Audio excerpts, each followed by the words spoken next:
Sicoob Credicopa, mais que um banco, a nossa cooperativa de crédito.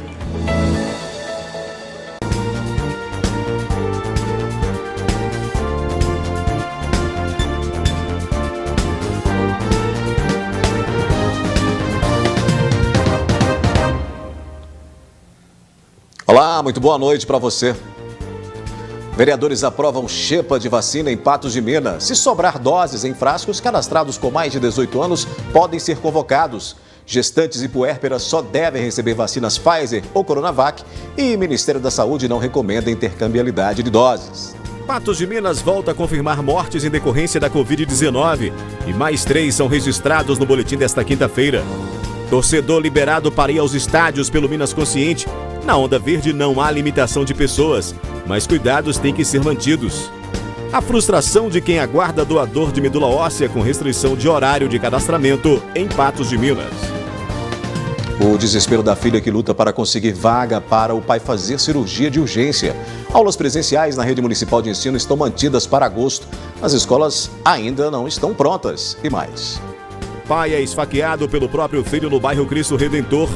Polícia Rodoviária apreende mais uma grande quantidade de cocaína escondida em caminhão na BR-365. Tem ainda análise da notícia e muito mais informações a partir de agora no NTV News.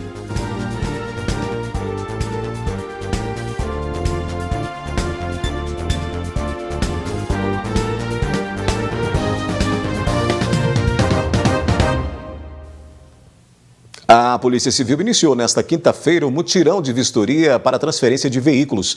A medida é para agilizar os atendimentos, já que o prazo médio na fila de espera é de cerca de um mês. Ao todo, no mutirão, 1.024 vagas foram disponibilizadas para transferência de propriedade de veículos. O objetivo é diminuir a fila de espera. O objetivo é diminuir a fila, o agendamento das vistorias de transferência de propriedade, ou seja, são vistorias que obrigatoriamente têm que ser realizadas nos casos de veículos usados, em que ocorrerão a transferência de propriedade. Essa fila de agendamento estava superior a 30 dias, então nós liberamos 1.024 vagas para 4 dias de mutirões. Seu José acordou cedo e foi levar o carro da filha. Ela trabalha e ela não tem como vir cá trazer, né? Aí eu trouxe para ela. Você legaliza, né? Estando legalizado, você pode andar despreocupado, não tem nada a temer, né? O pai fica tranquilo e a filha mais ainda, né? Porque pega tudo arrumadinho, né? Quem também aproveitou foi o Francisco. Hora de transferir o carro para o seu nome e agora sim chamar de seu. Eu acho que é importante porque foi que nem o Zedô, se andar com o trem no nome dos outros, isso não pode. Então foi que nem eu tenho tudo legalizadinho no nome da gente, é a coisa melhor que existe, né? Então já sai daqui mais tranquilo. Já sai daqui mais tranquilo, né? Os atendimentos foram programados para acontecer de 10 em 10 minutos, todos agendados por dia. Desta forma, a recomendação é para que as pessoas sigam o cronograma. Tudo feito através de agendamento no site do Detran de Minas. Todas as vistorias dependem de ter esse agendamento prévio. A cada 10 minutos são 6 vagas que foram liberadas e tem que chegar naquele horário certo. Evitar atrasos. O que a gente pede à população, às pessoas que agendaram, que não puderem comparecer, que façam ou cancelamento ou reagendamento de uma nova data, para que assim essa vaga seja liberada para uma outra pessoa vir a agendar essa vistoria de transferência. O governo de Minas anunciou a abertura de concurso para quase 700 policiais civis. 16 delegados e 64 escrivães que ficaram como excedentes no último concurso foram convocados para ingressar no órgão. Das 684 vagas que serão abertas para a Polícia Civil, 30 serão para a carreira de investigador de polícia, 397 para a carreira de escrivão, 62 para delegado, 9 para médico legista, 21 para perito criminal, 51 para analista da Polícia Civil e 114 serão para a carreira de técnico assistente. A expectativa agora é para o edital do concurso, que deve ser lançado ainda em 2021. Os salários iniciais das carreiras da Polícia Civil Mineira vão de R$ 3.688 a R$ 11.475. A Federação das Indústrias do Estado de Minas Gerais esteve nesta quinta-feira em Patos de Minas. Flávio Roscoe participou da solenidade de posse da nova gestão do Sindivest e também falou sobre a reforma tributária que é contra. A solenidade foi para celebrar os 30 anos do Sindivest e também encerrar o ciclo da gestão do ex-presidente Geraldo Fernandes, que em meio ao turbilhão de acontecimentos se viu com a única alternativa mudar a rota e implantar novas ações. Apesar de tudo isso que aconteceu no mundo, no Brasil, em Patos de Minas, nós podemos considerar uma gestão muito positiva, que em certo momento que veio a pandemia nós mudamos o foco, né? Nosso foco foi preocupar em manter as atividades em dia e preocupar com a vida, né? Acho que o mais importante nessa pandemia foi criar ações, né, juntamente com o FIENG, onde a população, nossos colaboradores, tenha a segurança da saúde. A nova gestão, que irá até 2024, será presidida por Giovanni Silveira. Sou do ramo de calçados. Aí o nosso sindicato, todos os presidentes que passaram por aqui, foram o ramo da confecção. E eu sou o primeiro presidente que atua na área de calçado. Então, né, a gente tem uns projetos aí a gente tem umas comissões que fizeram na gestão passada que foram paralisadas por motivo da pandemia. Continuar e fazer mais uma comissão, que é do jovem de Sindivest. A solenidade recebeu a presença do presidente da Federação das Indústrias do Estado de Minas Gerais, Flávio Roscoe. O Sindivest realiza um extraordinário trabalho em prol do setor aqui em Patos de Minas e em toda a região. Representa as indústrias de maneira efetiva e atuante.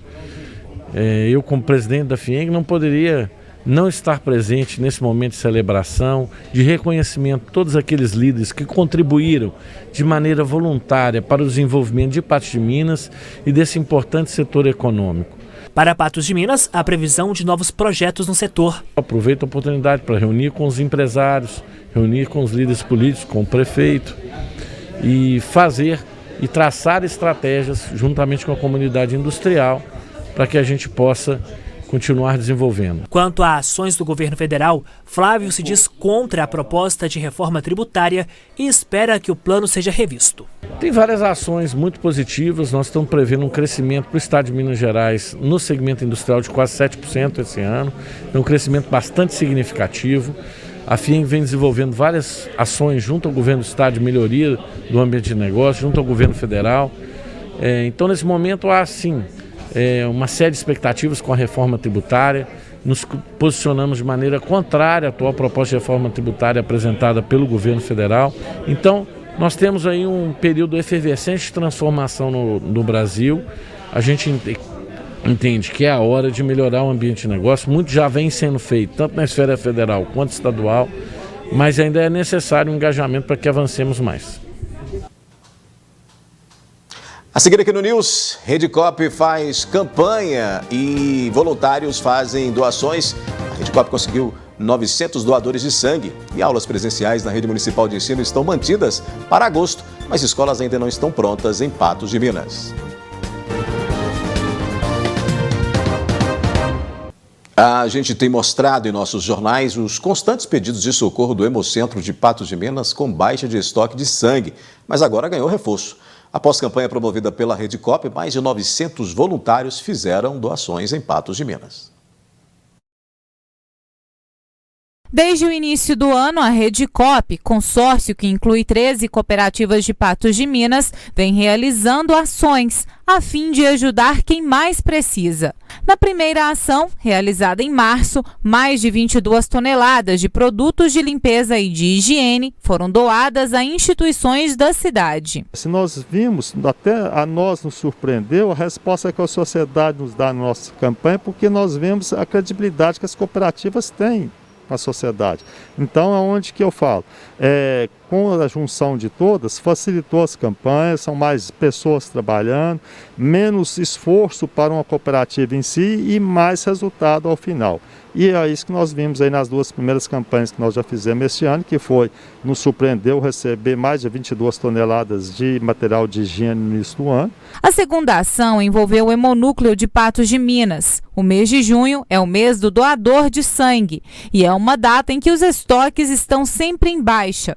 Pensando nisso, foi criada a campanha de doação de sangue voluntário Sangue Bom, onde mais de 900 voluntários participaram, contabilizando mais de 405 mil ml de sangue doados. Então nós fizemos a mobilização de quem já é doador vir doar e novos doadores. E com isso atingimos e muito nossa meta.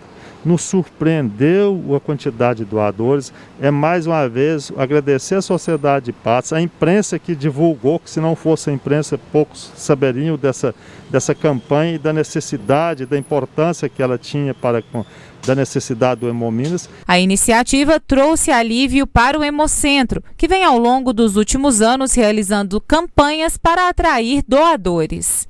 E esse mês de junho deu um alento maior para a gente na questão do número de pessoas que vieram para fazer a doação e conseguiram fazer a doação. Realmente superou nossas expectativas na sua quantidade. Isso foi muito bom, impactando realmente de forma positiva com relação aos nossos estoques, que pelo menos agora deram um pouco de refresco. A quantidade veio em boa hora, mas mesmo assim não há como prever quanto tempo irá durar, tendo em vista a quantidade de demandas de Patos de Minas e região.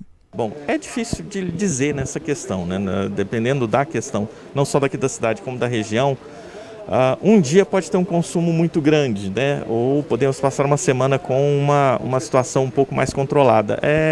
Mas ele nos dá, né? Esse volume maior nos dá um certo alento a deixar, pelo menos menos preocupado a questão de não deixar alguém desassistido na necessidade durante esse período agora. Ações que auxiliam a melhora da qualidade de vida e o trabalho de instituições não podem parar. Por isso, a Rede Coop já tem em seu calendário as 2 próximas campanhas que serão realizadas até o final do ano. Que é a campanha do plantio de árvores em manancial e matas ciliares, que é na época das águas, e também no final de ano encerrando com a campanha da alimentação. As escolas da Rede Municipal de Patos de Minas ainda não estão prontas para a volta às aulas presenciais e a Prefeitura corre contra o tempo para preparar as instituições. O prefeito Luiz Eduardo Falcão garantiu que desta vez a retomada não será adiada. A retomada das aulas presenciais na Rede Municipal de Ensino em Patos de Minas estava marcada para junho, mas a Prefeitura não conseguiu fazer os diversos ajustes necessários nas escolas para garantir a volta segura de alunos e professores. Entretanto, há poucas semanas do novo prazo marcado, as instituições ainda não estão prontas e o protocolo segue em elaboração. A Prefeitura segue às pressas e até terceirizou alguns serviços. Tem inúmeras escolas municipais, CMEs, que estão precisando de ajustes, isso já está sendo feito. Muitas reformas que são necessárias há anos vão começar a ser feitas também agora. Jacques Correia, CAIC, vários CMEs também. E pequenos reparos também são inúmeros, questões menores que foram sendo deixadas e nós estamos até terceirizando essa manutenção agora para acelerar isso. E os protocolos de segurança também, distanciamento. O prefeito garantiu ainda que desta vez a retomada das aulas presenciais não será adiada. O prazo é agosto, a gente já divulgou e nós vamos cumprir esse prazo. Em instantes aqui no NTV News, a gente conversa ao vivo com um especialista em doenças reumatológicas e vamos saber por que os problemas se agravam com o tempo frio. Pai é esfaqueado pelo próprio filho no bairro Cristo Redentor e ainda, Polícia Rodoviária apreende mais uma grande quantidade de cocaína escondidos em caminhão na BR-365.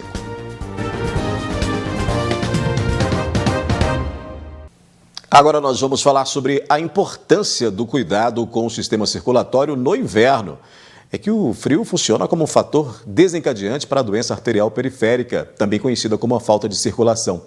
Sobre este assunto eu converso com o Dr. Bruno Naves, presidente da Sociedade Brasileira de Angiologia e de Cirurgia Vascular, que divide tela comigo aqui no NTV News. Olá, doutor, boa noite. Por que os problemas circulatórios então se agravam no inverno? Boa noite. Os problemas circulatórios se agravam porque o frio contrai as artérias. Então, as pessoas que já têm algum tipo de problema e às vezes não se manifestam no verão, no inverno ela manifesta. Uma forma simples de manifestar é quando ela está andando e sente dor ao caminhar. Nesse momento é porque está faltando circulação. Então, é muito comum nos nossos consultórios que esses pacientes chegam queixando de dor ao caminhar e que só acontece ou é predisposto no inverno. Doutor, isso piora com um paciente obeso ou, independente do peso, o problema pode ser o mesmo? Piora com paciente fumante. Por isso que eu falo que fumar é terrível para quem tem problemas circulatórios. Agrava muito. Além disso, para os pacientes diabéticos também é mais importante. Então, os fumantes parem de fumar. E os diabéticos façam um controle rigoroso da sua glicemia, da glicose, e atividade física regular. E, no inverno muito forte, usar alguma coisa para proteger as extremidades, luva, cachecol, meia de lã, proteger bem do frio, porque quanto mais aquecido a gente tiver, menos dispêndio de energia a gente vai ter para aquecer o corpo. Isso é extremamente importante. Doutor, esses problemas circulatórios, eles podem aparecer em outras épocas ou normalmente é no inverno mesmo que eles se manifestam? No verão são as varizes que dilatam, a pessoa tem inchaço nas pernas, peso, cansaço e dor. E no inverno, aí sim, são as doenças da falta de circulação. Dor ao caminhar, principalmente, que fica mais visível quando a pessoa vai fazer uma subida. Quando vai chegar na subida, às vezes ela trava a panturrilha, ela não consegue nem caminhar. Então, no inverno, é a falta de circulação. No verão, é mais frequente as varizes, as veias, os inchaços na perna.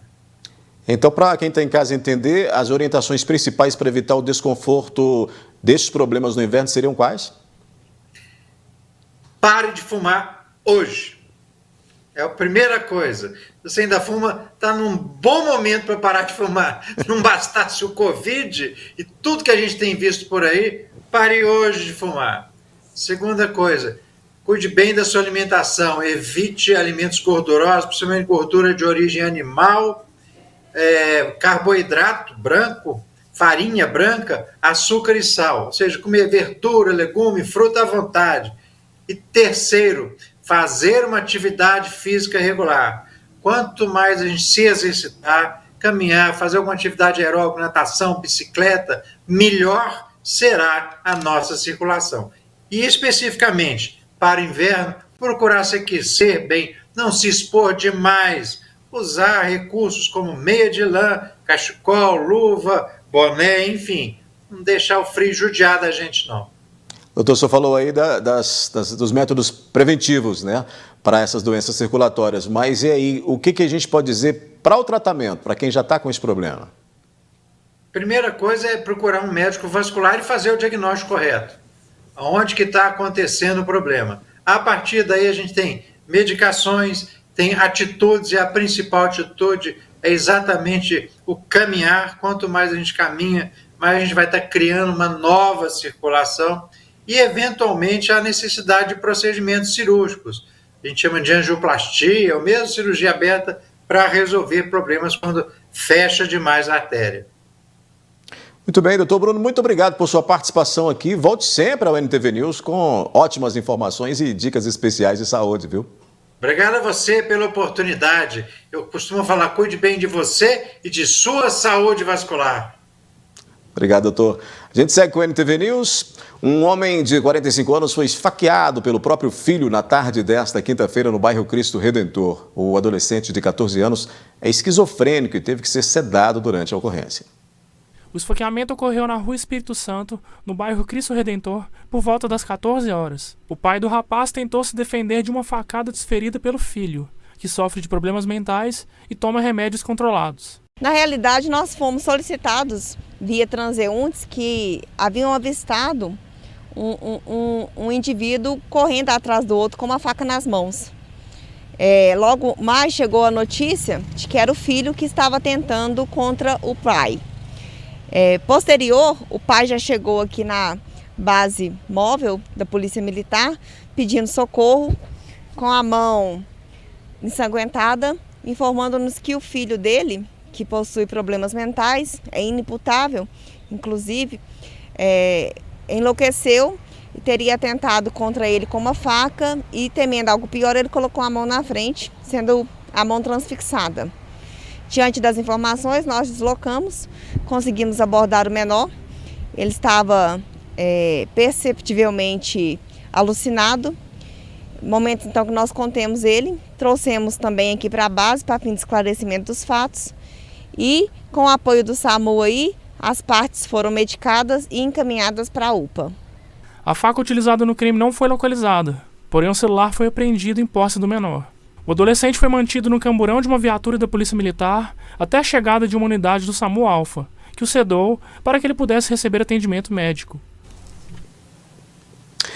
A quinta-feira foi bastante movimentada, né? A Polícia Rodoviária Federal apreendeu uma grande quantidade de cocaína na BR-365, que estavam escondidas na carga de um caminhão nesta quinta-feira. Com o motorista também foram encontrados R$17 mil em dinheiro. De acordo com a Polícia Rodoviária Federal, após receberem denúncia de um condutor que seguia pela BR-365 em direção perigosa, os agentes fizeram a abordagem ao motorista no posto Paraty. O condutor, de 50 anos, apresentou nervosismo e, ao verificarem a carga, encontraram grande quantidade de cocaína. A abordagem foi denúncia. A gente recebeu um telefonema aqui dizendo que tinha um motorista zigue-zagueando na rodovia e que ele já tinha passado pelo posto da Polícia Rodoviária Federal e estava indo sentido Montes Claros, né, indo para o Nordeste. E a equipe saiu procurando o caminhão com as características que não foi passado e vimos esse caminhão lá no posto Paraty, já estava parado lá. Ao abordar o motorista, ele começou a gaguejar, a ficar muito nervoso, o que levou os policiais a fazer uma revista um pouco mais minuciosa na carga, onde achou essa grande quantidade de droga. Também foram apreendidos R$17 mil em dinheiro com o condutor. O veículo, com placa de Curitiba, no Paraná, seguia sentido Montes Claros, indo para o Nordeste. O valor estimado é de R$50 mil por quilo da droga. Esta é uma das maiores apreensões da PRF em 2021. É muita coisa, é muita cocaína, então ainda vai pesar, mas é muito dinheiro envolvido aqui. É um baque muito grande em organizações criminosas que vivem desse tipo de ilícito. Certeza em valor eu acho que é a maior. Né, em valor, porque é cocaína vale muito mais do que a maconha. Em quantidade, em peso, sim, está entre as maiores, mas em valor, com certeza, essa é a maior do ano já. O veículo foi apreendido juntamente com a droga, que será quantificada. O condutor negou ser dono da droga e não informou qual seria o destino final. Negou tudo. Falou que a droga não é dele, que ele não sabe de nada, que ele simplesmente estava levando uma carga para o Nordeste, só isso. O caminhão ele vai ser encaminhado para o pátio da Polícia Civil, né, que é a polícia responsável pela investigação. A droga também agora ela vai ser, a Polícia Rodoviária vamos lá para a parte lá do IML, né, que é onde tem balança e tudo mais, para fazer a pesagem oficial da droga. E assim que terminar tudo, a gente vai entregar o condutor na Polícia Judiciária aqui de Patos. Um engavetamento envolvendo um caminhão e 3 carros de passeio deixou 2 pessoas feridas na tarde desta quinta-feira na rua Major Gotti. O acidente ocorreu por volta das 13h30 da tarde, no semáforo da rua Major Gotti, que faz esquina com a rua Rui Barbosa. Um caminhão perdeu o freio e colidiu na traseira de um Fiat Uno, que com o impacto atingiu um Voyage, que também colidiu na traseira de um Honda HR-V. Com o engavetamento, o trânsito ficou lento até que a polícia e uma unidade do SAMU comparecessem para socorrer os envolvidos. O motorista do Uno, atingido pelo caminhão, não se feriu.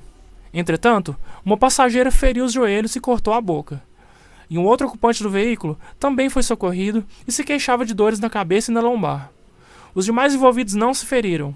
A documentação dos veículos e motoristas estava em dia e todos foram liberados. Daqui a pouco tem análise da notícia e você vai conferir. Gestantes e puérperas só devem receber vacinas Pfizer ou Coronavac.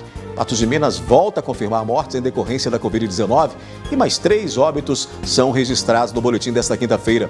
E vereadores aprovam a xepa de vacinas em Patos de Minas. Se sobrar doses, os cadastrados com mais de 18 anos podem ser convocados.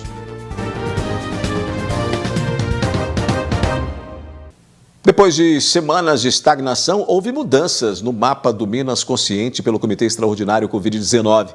Depois de quase 6 meses, uma macro-região avança para a onda verde, mas a noroeste, na qual a gente está, continua na vermelha.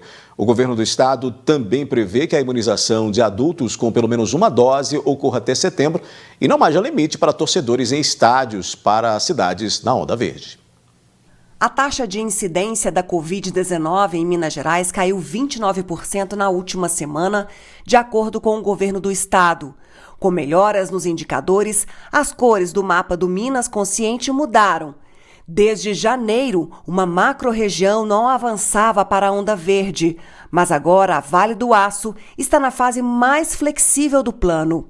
Houve melhora também nas macros Centro, Centro-Sul, Jequitinhonha, Leste, Norte, Oeste e Triângulo do Norte, que avançaram para a onda amarela.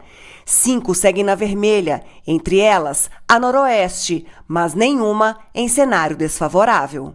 Nós temos aí a progressão de boa parte do estado. Todo o estado está com indicadores melhores do que semana passada. Pelo Minas Consciente, os municípios que estiverem na onda verde poderão ter torcidas nos estádios sem limitação de pessoas, mas deve ser mantido o distanciamento de 1,5 metro, uso de máscaras e medidas de higienização. Mas a liberação ainda depende da Federação Mineira de Futebol e de cada município. Hoje, as regiões que encontram-se em onda amarela podem ter em estádios até 250 pessoas, além do distanciamento mínimo entre elas. Na onda verde não há limite de pessoas, mas há o distanciamento mínimo entre elas, e na onda vermelha o máximo de 30. Isso se inclui também aos estádios de futebol.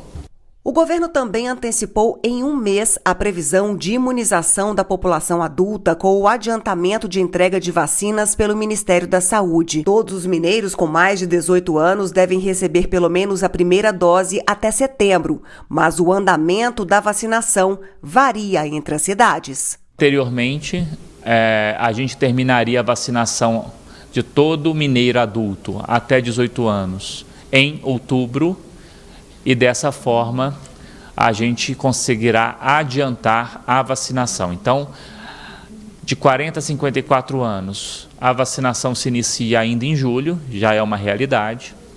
25 a 39 anos em agosto, 18 a 24 anos em setembro. Obviamente, isso é uma visão geral do estado.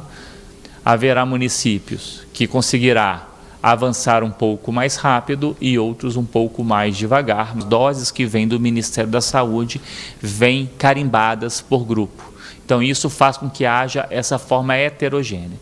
Se não tivesse grupo prioritário, todos os municípios recebessem por população, obviamente todos andariam de forma muito parecida, mas o PNI prevê esses grupos prioritários. Por isso essa diferença, mas a tendência que se tem é que haja uma acomodação com o tempo e os municípios como um todo terminem muito parecido de aplicar a primeira dose em setembro.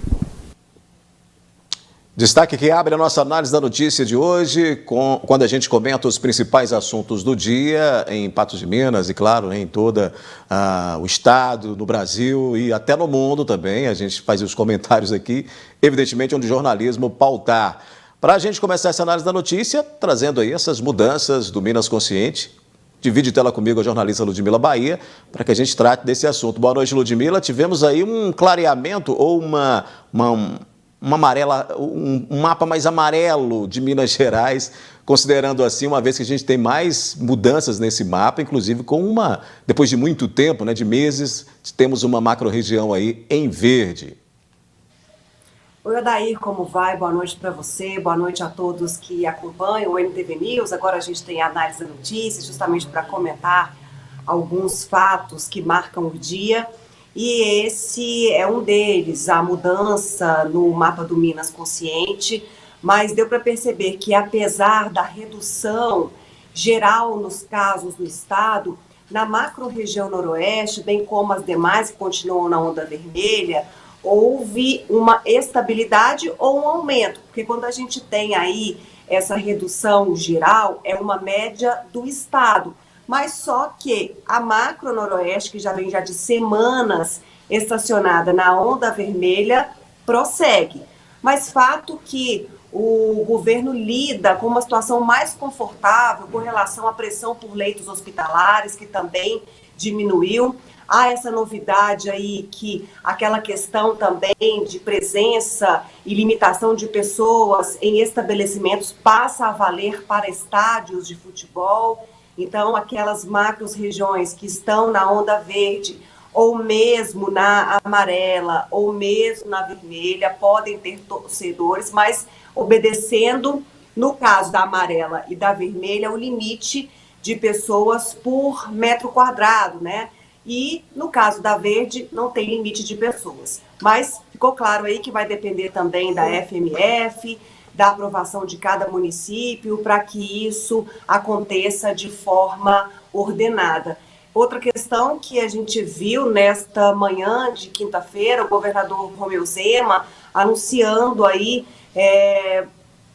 que a vacinação do público adulto de Minas Gerais, com mais de 18 anos, ocorreria um mês antes do que a previsão inicial para outubro. Então, até setembro, a previsão é que essas pessoas recebam pelo menos uma dose contra a Covid-19. Isso por conta de chegada e adiantamento de doses pelo governo federal, muito por conta também de um carregamento expressivo de vacinas da Pfizer, viu, Odair?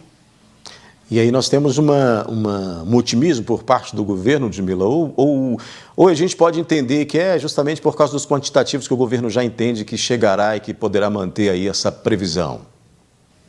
Olha, daí é justamente por conta e baseado em números. Então, a partir dessa previsão do carregamento que já foi ordenado, que já foi sinalizado pelos laboratórios, já dá para fazer todo esse encaminhamento. E até mesmo no mês de julho, houve até um número maior de envio ou de recebimento pelo governo do estado do que o que estava programado. Então, dado todos esses números, a própria previsão do Ministério da Saúde, o adiantamento de doses que já chegaram, que já foram ou serão brevemente aplicadas, dá para cravar aí, ou pelo menos torcer para que ocorra em setembro.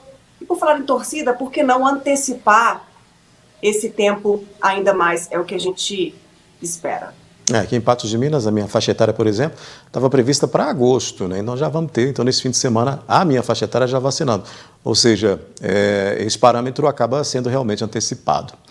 Ludmila, por falar em imunização, o Ministério da Saúde recomendou que as gestantes e puérperas sejam aí vacinadas com doses da Pfizer ou Coronavac. Quem recebeu a AstraZeneca não deve receber dose de outro laboratório para completar o esquema vacinal. Depois de vários debates, todas as grávidas e puérperas foram colocadas no grupo prioritário para receber a vacina contra a Covid-19. Agora, o Ministério da Saúde faz nova recomendação. Aquelas que receberam dose da AstraZeneca devem completar o ciclo vacinal com o mesmo imunizante, mesmo que tenham que esperar um tempo maior. Usaram a vacina AstraZeneca, que a orientação é a mesma.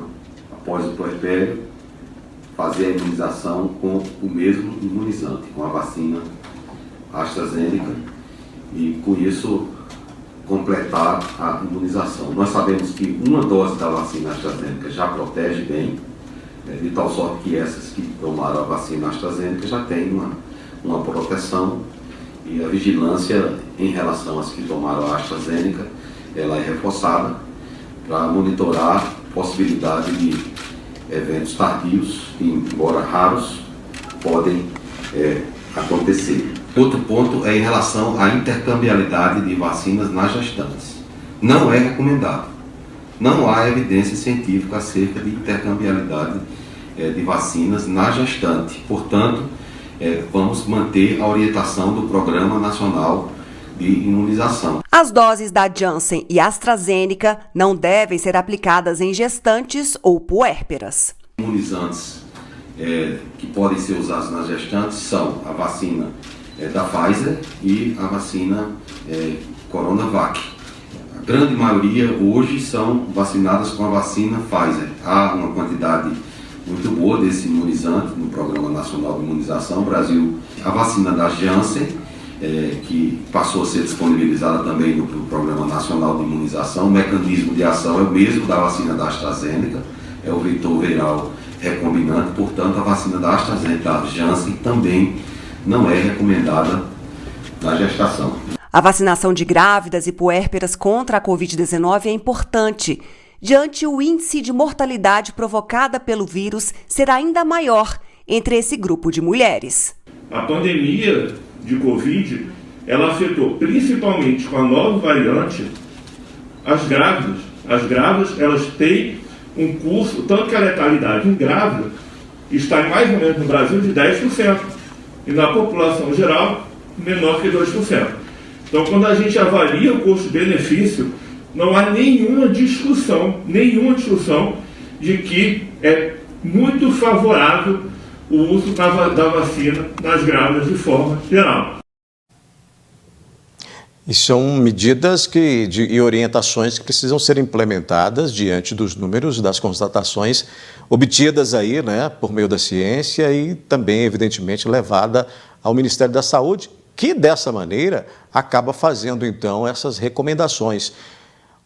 E chega no momento em que as grávidas estavam aí sendo vacinadas, ou pelo menos foram bastante vacinadas aí depois da prioridade ser aberta para elas, né, Ludmila?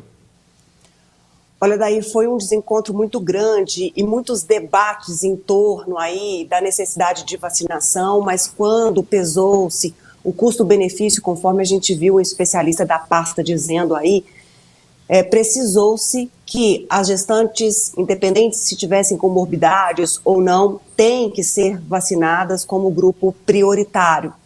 Alguns estados já haviam feito, alguns estados e cidades, obviamente, aplicaram doses da AstraZeneca, que não foi o caso, por exemplo, de Patos de Minas, mas que foi o caso, por exemplo, do Rio de Janeiro.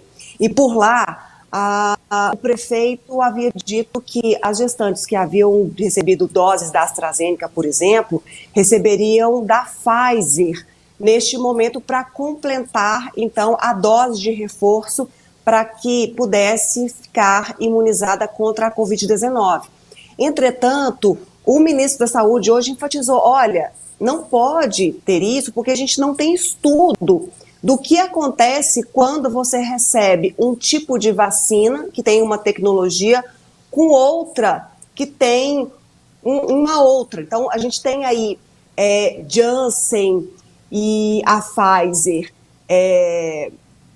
como vacinas que não deve, aliás, a Pfizer deve ser aplicada e Coronavac. O que não pode ser aplicada em gestantes é a da Janssen e AstraZeneca por conta do adenovírus.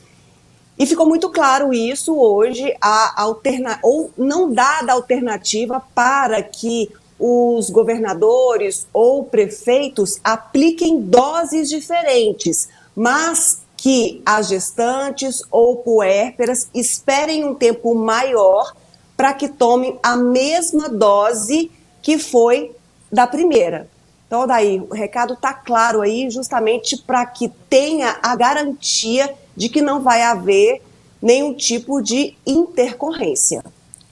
Ludmila, ainda sobre a imunização, ou sobre imunização, na reunião desta quinta-feira, os vereadores em Patos de Minas aprovaram a xepa de vacina. Se sobrar doses em frascos, cadastrados com mais de 18 anos podem ser aí convocados para ser imunizados.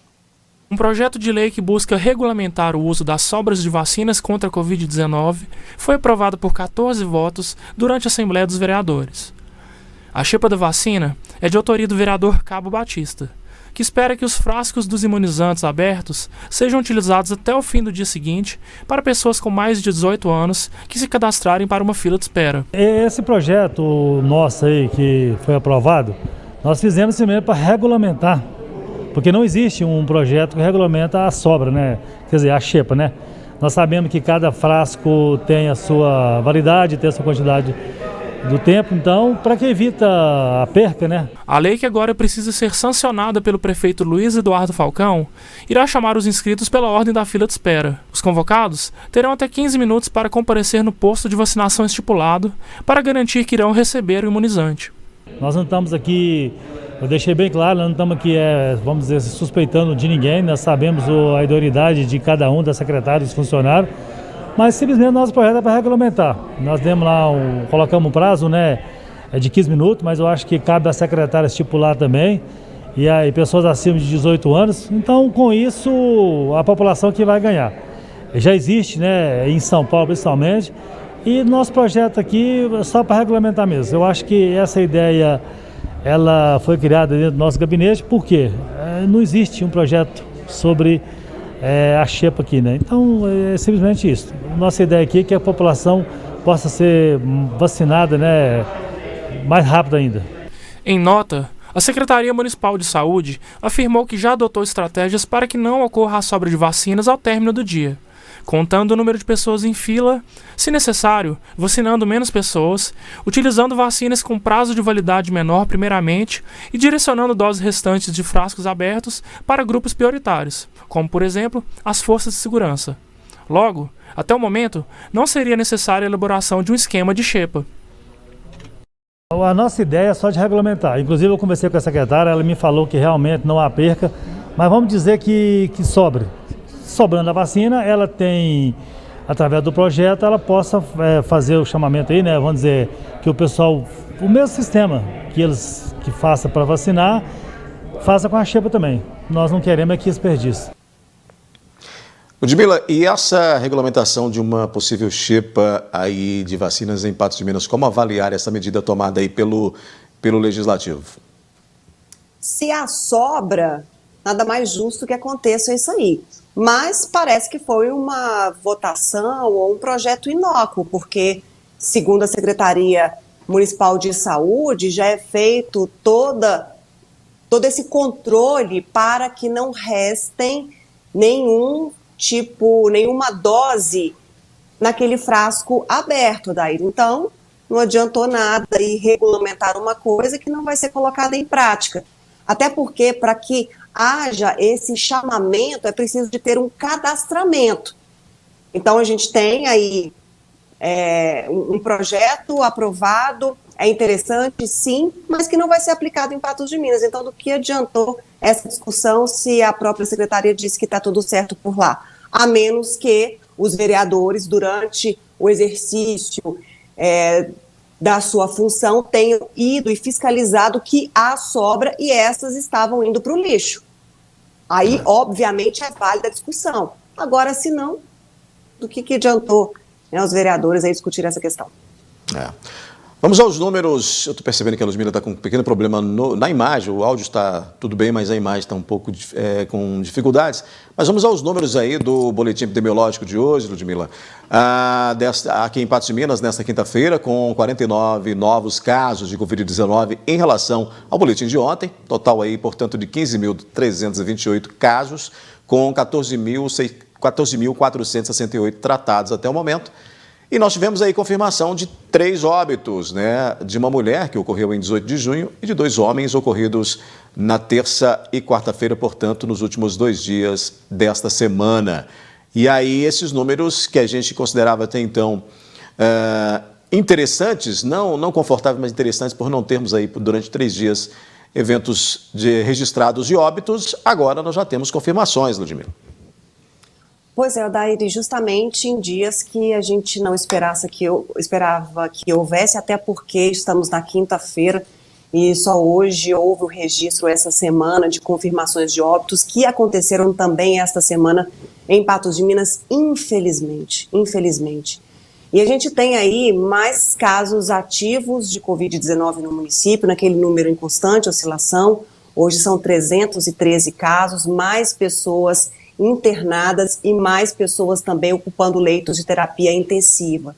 Quando a gente avança aí para a leitura dos números de ocupação hospitalar, ou daí mais números em oscilação, o que a gente percebe, e aí a gente até compreende a decisão do Comitê Extraordinário Covid-19, tomando Patos de Minas como cidade que pertence à macro noroeste, mesmo que se mantida na amarela, mas na macro na vermelha. Vamos avançar aí o boletim, porque a gente vai ver que há também uma estabilidade na ocupação dos leitos hospitalares. A gente tem colapso. Eu vou pedir, Ludmila, o Master para colocar o boletim comparativo de leitos, justamente do que você está falando aí, desses números que já estão na tela, viu?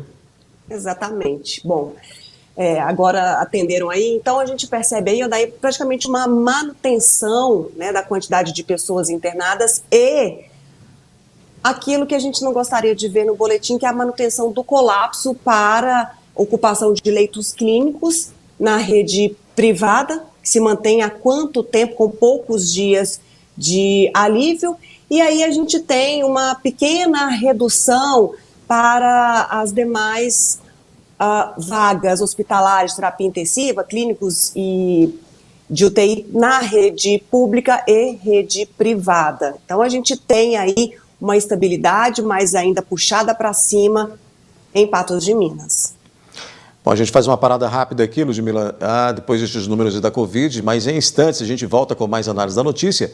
Você vai ver que mais um dia de desespero para idoso que espera por vaga para fazer cirurgia de urgência e a frustração de quem aguarda doador de medula óssea com restrição de horário em cadastramento em Patos de Minas.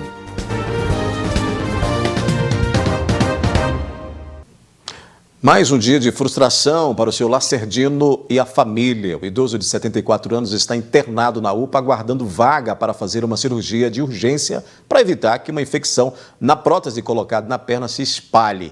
A filha, mais uma vez, apela por providências. Quinta-feira, meu pai continua lá na UPA, a gente não teve sucesso, não conseguimos encaminhar ele para fazer uma cirurgia. A situação dele é gravíssima, ele não pode esperar, ele está correndo risco de vida. E hoje é quinta-feira, entramos na justiça hoje, só porque tem 72 horas para a justiça manifestar. Amanhã é sexta-feira, depois vem sábado e domingo, a gente não consegue resolver nada. Enquanto isso, meu pai está lá na UPA, meu pai está morrendo aos pouquinhos, sabe? E assim, eu acho um descaso muito grande com o ser humano, com as pessoas. Essa situação dele é muito angustiante, é muito triste, é muito humilhante para a gente como filha ver uma situação dessa. A gente está sofrendo muito com essa situação. A gente pede socorro porque a gente já fez de tudo que poderia fazer. Ludmila, nós mostramos ontem, né, o apelo desta filha, né, diante da situação do pai e diante de tudo que ela tem visto ele passar, da piora desse quadro, corta o coração e nos preocupa muito que essa família passe por isso e que esse senhor, né, nessa idade, na vida, tem que ficar à míngua esperando pelo atendimento médico na rede pública. Daí é de indignar o que fazem com a vida humana. Eu queria saber se fosse a mãe, se fosse um parente de quem estivesse buscando uma vaga, se essa pessoa estaria nessas condições. Eu queria saber como é que a pessoa do outro lado atenderia uma ligação da Marlene, que me ligou hoje, desesperada, chorando, não sabendo mais a quem e como recorrer. Porque ela não parou, e nem a família, um minuto sequer, de bater de porta em porta, implorando por ajuda. E quando ela virar? Pode ser que amanhã não adiante nada. E o fato daí é que aí a cirurgia que o seu Lacerdino precisa, ela é urgente. Ele está com uma infecção. Ela me mandou os exames, a gente mostrou na reportagem, a gente viu a fala dela. Ela está pedindo nada mais do que o direito que ela e o pai dela têm. Pelo amor de Deus, onde que a gente vai parar nessas circunstâncias? Sabe, não dá para tapar o sol com a peneira. Aí a gente busca uma resposta na Secretaria Municipal de Saúde e até agora não veio nem para o jornalismo da NTV, do Patos Jal, da nossa FN, e nem para Marlene, para o seu Lacerdino, que é quem esperam essa resposta. Porque senão eles não estavam aqui na tela da NTV implorando e mostrando a cara e pedindo que alguém, pelo amor de Deus, faça alguma coisa antes que o pior aconteça. A gente procurou a Rede FEMIG para saber aí o que eles estão fazendo a respeito dessa situação. A gente tem uma resposta que nós recebemos nesta quinta-feira, que disse o seguinte: a responsabilidade, vamos colocar aí na tela para a gente compartilhar com quem assiste a NTV, que a responsabilidade para a procura dessas vagas aí, aliás, para requerer essa vaga,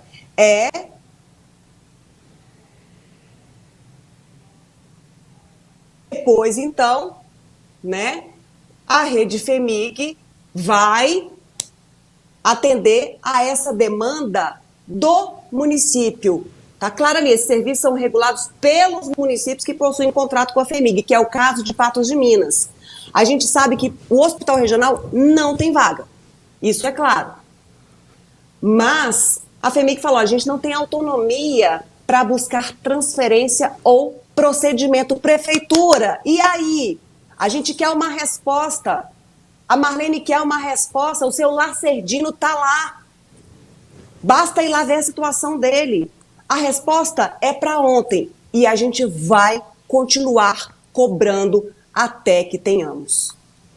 Realmente é de indignar. É um absurdo que acontece todos os dias e a gente mostra aqui porque é o último recurso dessas pessoas para poder pedir que sensibilize o poder público, sensibilize alguém para que esse serviço venha a ser aí oferecido, ofertado, para quem já está na dificuldade final da vida ali. Ludmila, mas vamos falar de outro assunto também relacionado à saúde. Quem tem 18 a 35 anos pode fazer o cadastro para doação de medula óssea. A história de um patense que luta contra uma leucemia tem mobilizado muitas pessoas. Entretanto, o Hemocentro restringiu os horários de atendimentos, o que tem gerado aí dificuldades para doadores e frustração para quem espera. O advogado patense de 26 anos está internado em Nova Lima. Rodrigo luta contra uma leucemia mieloide aguda. Essa leucemia é uma das mais graves possíveis, com cariótipo complexo, com alterações em diversos cromossomos e que a única alternativa capaz de salvar a minha vida, de me curar, seria o transplante de medula. Muitas pessoas têm atendido o pedido de socorro do Rodrigo. O movimento para fazer o cadastramento de medula óssea no Hemocentro de Patos de Minas cresceu 8 vezes. Entretanto, a instituição limitou o horário de atendimento. Essa campanha, que inicialmente eu nunca imaginei que teria algum tipo de resistência ou algum tipo de problema, ela tem tido como meio de desencorajador os horários do Hemominas em Patos de Minas. Inicialmente, as pessoas podiam ir na segunda-feira no período da manhã e de terça a sexta no período da tarde fazer doações. Agora isso não é mais possível. A gente pede para que as pessoas vão, mas o horário para cadastro de medula óssea no Hemominas é apenas de 13h30 às 14h30 na segunda-feira e de 11h30 às 12h30 de terça a sexta-feira. O gerente técnico do Hemocentro de Patos de Minas justifica que a mudança é para evitar aglomeração. Com a situação do Rodrigo, que fez um apelo às redes sociais para buscar esses doadores, a demanda aumentou muito e as pessoas começaram a vir em qualquer horário, fez com que ocorressem aglomerações e situações em que nós estávamos quebrando um pouco as regras sanitárias de acordo com a pandemia. Então foi necessário a gente organizar isso. Nós não podemos agendar, eu vi muita gente cobrando isso, por que não agenda? Nós não podemos agendar, porque é uma ordem superior e nós temos que obedecer. Nós não temos um material humano, funcionários para ficar responsável somente por isso, porque nós temos a nossa outra parte, que é a da doação de sangue, que é também muito importante e que já nos consome 100% dos nossos funcionários. No entanto, com a restrição de horário, nem todos conseguem fazer o cadastramento. O Rodrigo depende 100% da ajuda de alguém. E essa barreira torna a espera ainda mais angustiante, porque a batalha também é contra o relógio. Várias pessoas entram em contato e falam: Rodrigo, nesse horário eu não posso, eu trabalho na zona rural. Rodrigo, eu trabalho em um restaurante. Rodrigo, eu trabalho em uma empresa que é fora da cidade, eu faço o meu horário dentro da empresa de almoço. Então, assim, isso é um complicador que está tirando muitas doações que poderiam vir para mim e para outras pessoas que precisam de doação de medula óssea. Citaram inclusive que vem gerando aglomeração essa minha campanha lá no Hemominas, que está atrasando as doações de sangue. Eu não sabia que tinha um diferenciamento da importância das doações de sangue e do cadastro de medula óssea. Soube agora a partir do momento dessa campanha. E eu acho que é tão importante quanto essa doação, esse cadastro para doação de medula óssea. Então, de certa forma, me senti um pouco frustrado com essa restrição de horários e com essa impossibilidade de que as pessoas vão no horário possível, mesmo que seja no horário comercial, fazer esse cadastro, que é esse cadastro que eu preciso para sobreviver. Fica registrada a minha indignação. Eu não imaginaria que teria esse tipo de problema, esse tipo de restrição. E espero que as autoridades, espero que os coordenadores, as pessoas responsáveis pelo órgão, pelo Hemominas, revejam essa atenção, porque uma doação, um cadastro de medula óssea pode salvar uma vida, e essa vida pode ser a minha.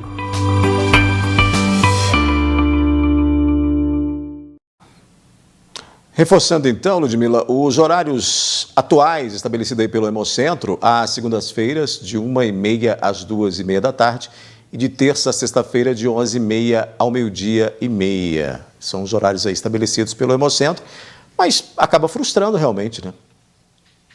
Obviamente, Odair, como é que uma burocracia impede a luta pela vida? Tá claro que o Rodrigo falou. Tá muito óbvio o que foi falado. Faz um mutirão. A gente vê quantas doações que acontecem no final de semana. Por que não faz um mutirão de cadastramento aqui? Tem tanta gente. O Hemocentro fica batendo na porta toda hora. Olha, a gente precisa de doação, precisa de doação. Agora que tem tanto, por quê? Não fazer aí algo especial? É um patente que conseguiu mobilizar tantas pessoas, que podem ajudar tantas vidas. Por que não atender? Mais uma burocracia no sistema de saúde que não dá para engolir. Está lá o Rodrigo, numa força tremenda. Ontem conversei com ele, hoje novamente para fazer essa entrevista, numa bravura danada contra essa leucemia. E aí ele precisa de um sistema que não funciona.